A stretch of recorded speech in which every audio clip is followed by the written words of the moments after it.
I don't score 1 point the entire summer. Really? Not one. How old were you? 11, 10, 11. And you're playing against other 10, 11-year-olds? Or you didn't score once? Not one. Were you in the game? I was in the game. How did you not score? Because I was terrible. Really? Yeah. I remember crying about it, being upset about it. My father just gave me a hug and said, listen, whether you score 0 or score 60, I'm gonna love you no matter what. Wow. Now that is the most important thing that you can say to a child. Because from there, I was like, okay, that gives me all the confidence in the world to fail. I have the security there. But to hell with that, I'm scoring 60. Let's go. Right. And from there, I just went to work. I stayed with it. I kept practicing. When I came back the next summer, I was a little bit better. Yeah, it wasn't much, but I scored. This is 12, 13. 12, 13. And then 14 came around, back half of 13, 14 years old, and then I was just killing everyone.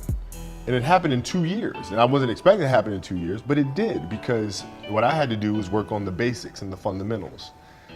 While they relied on their athleticism and their natural ability. And because I stick to the fundamentals, it just caught up to them. So from 13, you're good, average still? I was good. And then about the end of my right when I was turning 14, I became the best player in the state. At 14? At 14. So from 12 to 14, you went from scoring 0 to being the best in the state of all ages. Yeah, but it's simple. Like if you do the math on this, right? Like if you're thinking about how often kids are playing, right? I tell this to my daughter's team as well that I coach. It's a simple thing of math. If you want to be a great player, if you play every single day, 2-3 hours, every single day, over the course of a year, how much better are you getting? Most kids will play maybe, an hour and a half, 2 days a week. Right. Do the math on that. It's not going to get it done. It's not going to get it done, right? So if you're obsessively training 2-3 hours every single day over a year, over 2 years, you're accelerating. You make quantum leaps, man. Show up every single day, do the work. And this guy is the best. He's the best player in the nation for anybody in high school. It feels good. It's great confidence, but you have to keep moving on. Cause I know a lot of guys who've been #1 in the past years, and it just fell off a cliff. So I have to keep working hard, and hopefully everything will work out. I'll be #1 in the future. He also said that you want to play against Michael Jordan before he retires.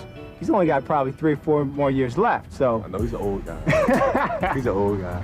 But that'd be something that I love to do because, I watched him growing up. And Michael Jordan is somebody that I've always looked up to and I want to play against. Rumors are flying all over that you're the one player here who's thinking seriously of making the transition right from the high school ranks to the professional ranks. How serious is that part of your decision? Well, it's definitely a possibility. I think I'd be foolish not to look into that. So obviously I'm going to take a look into it and see what my options are. So it's a possibility. Kobe Bryant, I have decided to skip college and take my talent to the NBA. Yeah. I take a cold hard look at the world now. Hold my hand out, got a plan now.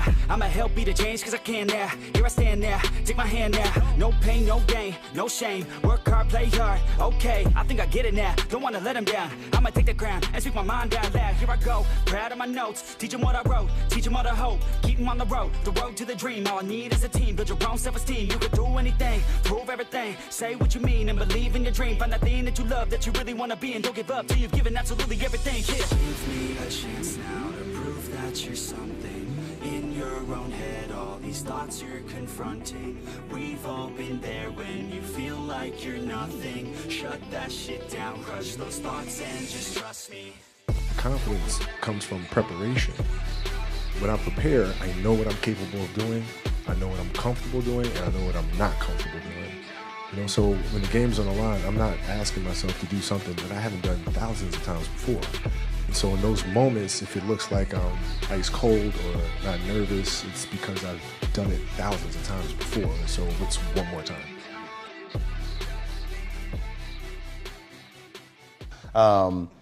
But I remember we were playing against the Lakers, Tom, and we were out here in LA.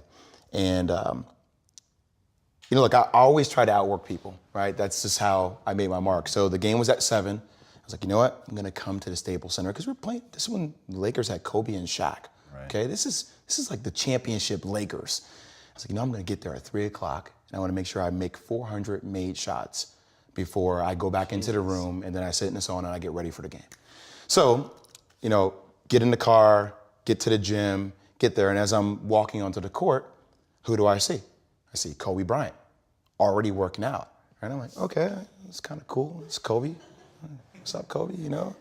And so I put my sneakers on, and do you ever get lost in what you do, where you end up like, wait, it's been an hour and a half. Like I'm here, I'm in it. So once I set my foot across that line, I started working out, and so I worked out for a good hour and a half.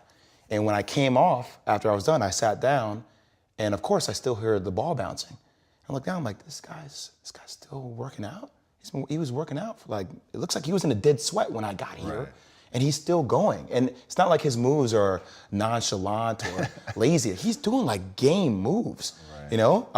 I sit there and I unlace my shoes. I'm like, I want to see how long this goes. So I sit out there and watch another 25 minutes.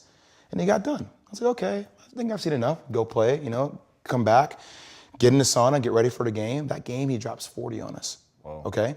And after the game is over, I'm like, I have to ask this guy. Like, I have to understand, like, why he works like that. Right. So after the game was over, I'm like, hey, Kobe, like, why were you in the gym for so long? He's like, because I saw you come in, and I wanted you to know that it doesn't matter how hard you work, that I'm willing to work harder than you. Wow.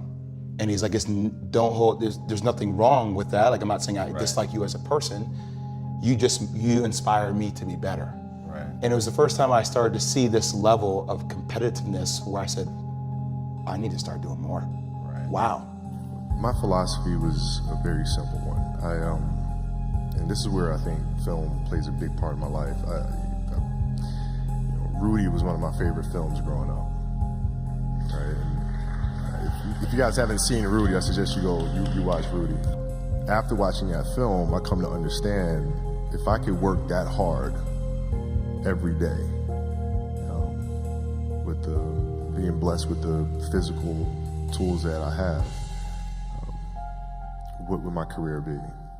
And I made a promise to myself from that day that I was going to work that hard every single day, so that when I do retire, I have no regrets. And that was the most important thing for me, is to leave no stone unturned, get better every single day. And if I lived that way, then over time, I'd have something that was beautiful. But that was my philosophy. It seems like a pretty simple one, but if you live your life to just get better every single day, you do that for 20 years, what do you have? And if you got to get up every single morning and remind yourself how hard you need to work, you probably need to choose a different profession, because that shouldn't be there. I wake up in the morning excited to get to it. If I'm not training, I'm missing it. If I'm not watching a game of basketball, I miss it. There's no place I'd rather be. And if you have that feeling, then you're truly doing what God has put you on this earth to do. Like you said, I'm going to get up at 4. Everybody's get up at 6. If everybody's going to get up at 4, I'm going to get up at 2. Right. Right. How do you develop that, or where do you learn that from? Well, I think it's just it's just a matter of what's important to you, and what's important to you for whatever reason. I felt like I didn't feel good about myself if I wasn't doing everything I could to be the best version of myself. If I felt like I left anything on the table, it would eat away at me. I wouldn't be able to look myself in the mirror. Right? So the reason why I can retire now and be completely comfortable about it, because I know that I've done everything I could to be the best basketball player I could be. And so that's where it comes from for me. You can't leave any stone unturned. You're going to show up to play, and you're going to lollygag through this scrimmage, through this drill. I'm going to beat you. I'm going to let you know I beat you. I'm going to want you to reconsider your professional life choice. If your job is to try to be the best basketball player you can be, right? To do that, you have to practice, you have to train, right? You want to train as much as you can, as often as you can. So if you get up at 10 in the morning, train for 2 hours, 12 to 2, you have to let your body recover. So you eat, recover, whatever. You get back out, you train, start training again at 6. Train from 6 to 8, right? And now you go home, you shower, you eat dinner, you go to bed, you wake up, you do it again, right? Those are 2 sessions. Right? Now imagine you wake up at 3, you train at 4, you go 4 to 6, come home, breakfast, relax, so, blah, blah, blah. Now you're back at it again, 9 to 11, right? right? You relax, and now all of a sudden you're back at it again, 2 to 4, and now you're back at it again, 7 to 9. Look how much more training I have done by simply starting at 4, right? And so now you do that, and as the years go on, the separation that you have with your competitors and your peers just grows larger and larger and larger and larger and larger. And by year 5 or 6, doesn't matter what kind of work they do in the summer, they're never going to catch up because they're 5 years behind. Right? So it makes sense to get up and start your day early because you can get more work in. Is that genetic? Or is that something you ingrained and trained yourself? No, it was Who just, taught you that? For me, it was just common sense. Like I can if I start earlier, I can train more hours, and I know the other guys aren't doing it because I know what their training schedule is. Right? So I know if I do this consistently over time, the gap's just going to widen and widen and widen and widen and widen, and they won't be able to get that back. So to me, it was just common sense. I'm like thinking, how can I get an advantage? Oh, start earlier. Yeah, let's do that. When did you start doing that? High school. We start. My first class in high school was 7:45. I used to get to the gym around 5 a.m.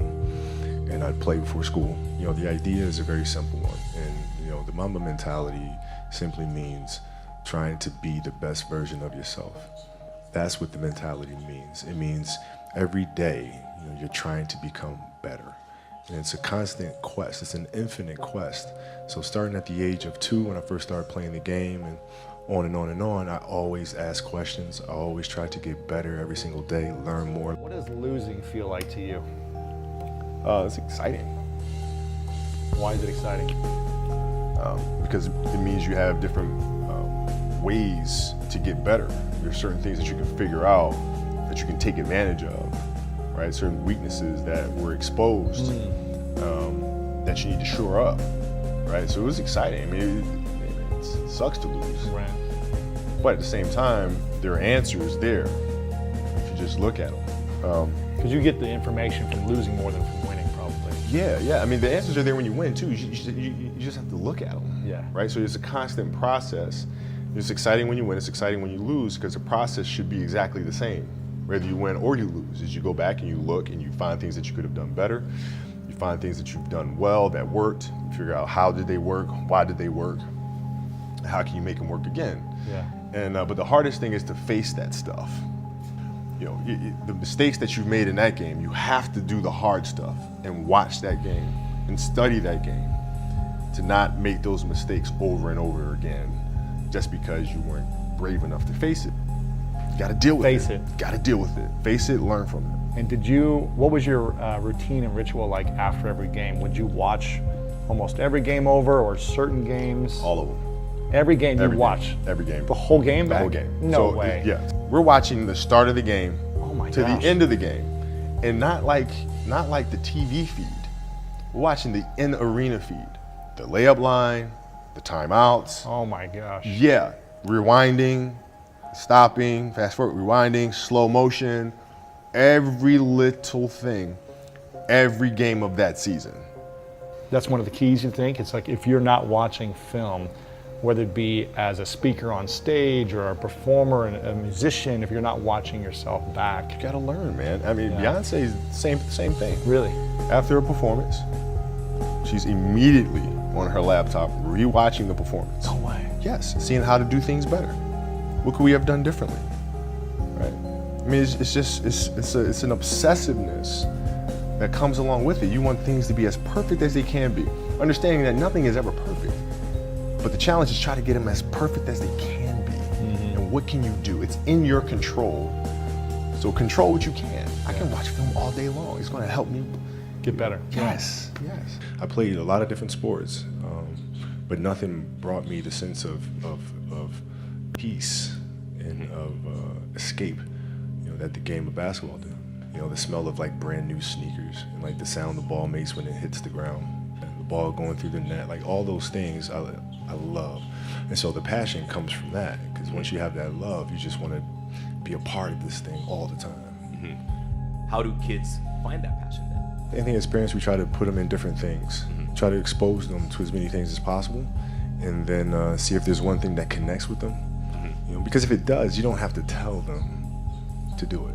You know, whether it's writing or painting or drawing, you know, if they have that passion, you don't have to tell them. They'll go off and do it because it's just fun. They'd rather do that than anything else. Mm-hmm. What does that mean to be fearless? Why is that such an important part of the Mamba mentality? Well, man, because I think the greatest fear that we face is ourselves, actually. I think it's not anything that's external or anything that's superficial. I think the greatest fear you face is yourself, because we all have dreams, and it's very scary sometimes to accept the dream that you have, and it's scarier still to say, okay, I want that, because you're afraid that if you put your heart and soul into it and you fail, then how are you going to feel about yourself, right? So being fearless means putting yourself out there and going for it, no matter what. Go for it, not for anybody else, but for yourself. When you got to the league, you were 18. Did you have any fears? Yeah, I mean, I had fears that everybody was going to be right. I made a poor choice, poor decision. Jump from high school to the NBA. And I wasn't going to amount to anything. So that was always in the back of my mind, for sure. The way we approach the game, the same way we approach life. You do the right thing. You make the right play. Make the right play. And in life, it's the same thing. What do you feel in your heart is the right thing to do? And you do that. It seems so simple, but sometimes the simplest things are the hardest things to do. Dance beautifully in the box that you are comfortable dancing in. So everybody's box is different. My box was to be extremely ambitious within the sport of basketball. Your box is different than mine, right? Every kid here has their own box, but it doesn't mean that your box isn't as beautiful as mine, right? Everybody has their own. It's your job to try to perfect it and make it as beautiful of a canvas as you can make it. And if you have done that, then you have lived a successful life. You have lived with Mamba mentality. So it doesn't mean you have to go out here and do all of these crazy things. I'll have to be like this person or that person. No, what are you comfortable being? What is it that you want to do with your life? And once you have that, then you try to live it to the best of your ability. Every kid, every person has the ability to put one foot in front of the other. One step at a time. Right? So if you're saying, okay, I'm going to climb Mount Everest, you're at the bottom of the mountain and you look up and you're going, I'm not going to climb Mount Everest, right? But if you break it down into sections and you just one foot in front of the other, one step at a time, next thing you know, you're at the top of the mountain. I just looked at it as I want to be one of the best basketball players who've ever played. That's the end goal. Okay, how do I get there? How do I get there? And every decision I made in my life was centered around the process of helping me eventually get there. You know what I'm saying? So I had that purpose. And once I had that purpose, every decision that I made was centered around that purpose.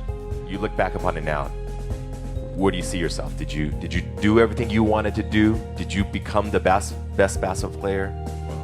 What my goal is changed drastically as I got older. So as a kid, I said, I want to be the best ever. Right? And now you go through your life and everything you do is try to be the best ever, be the best ever, be the best ever. And as you get older, you start understanding that those things are very superficial things. Right? And everybody has a different opinion about it. No matter what you do, I can win 20 championships. There's always an opinion on who's the best. Everybody has different opinions. And so I started really kind of understanding maybe that's not the important thing. Maybe the important thing is to, how do we as a team grow? How do I help my teammates be better? So that was the first change for me. And then as I got older still, it became more about how are you inspiring others, right, to find themselves. That is the ultimate championship. So won 5 championships, that's great. Another team won a championship this year. Team's gonna win a championship next year. Those things come and they go. But what stays is how do you use your passion to inspire somebody else to create their passion? And then how can they pass that on to the next person? That is true success.